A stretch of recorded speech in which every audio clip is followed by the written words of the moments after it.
ॐ माधवाय नमः। ॐ गोविन्दाय नमः। ॐ केशवाय नमः। ॐ दामोदराय नमः। ॐ वासुदेवाय नमः। ॐ त्रिविक्रमाय नमः। ॐ वामनाय नमः।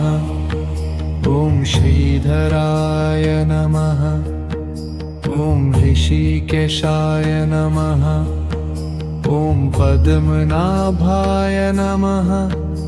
ॐ जनार्दनाय नमः।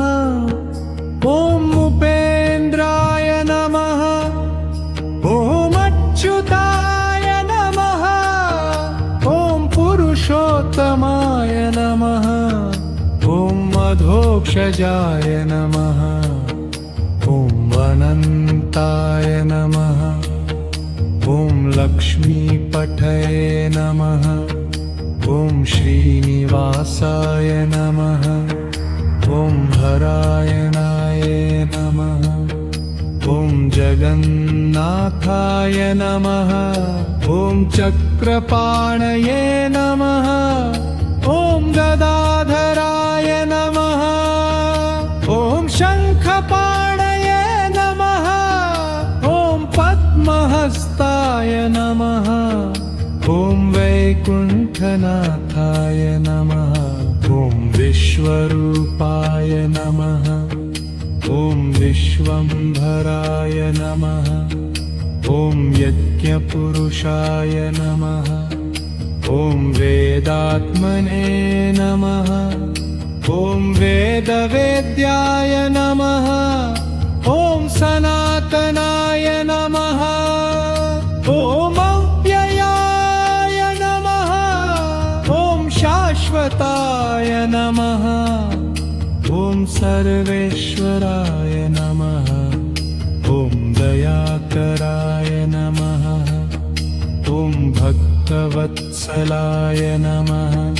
ॐ करुणाकराय नमः। ॐ दीनबन्धवे नमः। ॐ गोपालाय नमः। ॐ गोवर्धनन्धराय नमः। ॐ मुरारयाय नमः। ॐ कंसाननाय नमः। ॐ रामाय नमः। ॐ कृष्णाय नमः। ॐ बुद्धाय नमः। ॐ कम्किने नमः। ॐ कल्क्रीवाय नमः। ॐ नरनारायणाय नमः। ॐ त्रैलोक्यनाथाय नमः। ॐ परमात्मने नमः। ॐ ईश्वराय नमः। ॐ केवले नमः। ॐ मोक्षकाय नमः। ॐ श्रीहराय नमः। ॐ श्रीविष्णवे नमः। ॐ श्रीनारायणाय नमः। ॐ पद्माक्षाय नमः। ॐ पुण्डरीकाक्षाय नमः।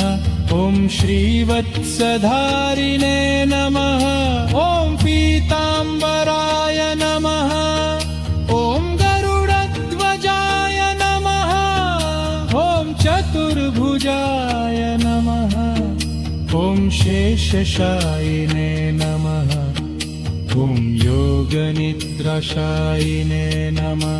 ॐ क्षीरसागरशायिने नमः। ॐ लोकनाथाय नमः। ॐ धर्मपालाय नमः। ॐ धर्मसंस्थापकाय नमः। ॐ भक्तप्रियाय नमः। ॐ शरणागतवत्सलाय नमः। ॐ जर्हुताय नमः। ॐ विश्वात्मने नमः। ॐ आदिदेवाय नमः। ॐ देवदेवाय नमः।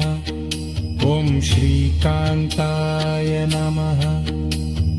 कमलनयनाय नमः ॐ नारसिंहाय नमः ॐ वराहाय नमः ॐ करम्माय नमः ॐ मत्स्याय नमः ॐ परशुरामाय नमः ॐ वामनरूपाय नमः ॐ रघुमालाय नमः ॐ यदुनाथाय नमः ॐ श्रीधराय नमः ॐ माधवाय नमः ॐ अनिरुद्धाय नमः ॐ प्रद्युम्नाय नमः ॐ सङ्कर्षणाय नमः ॐ श्रीनिधरे नमः ॐ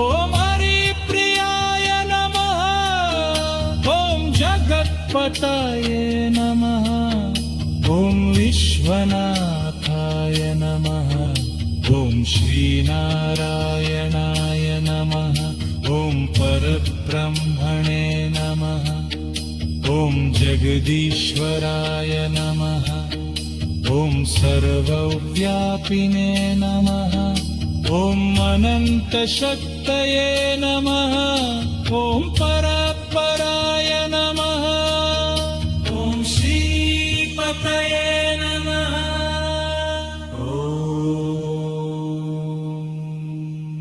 नारायण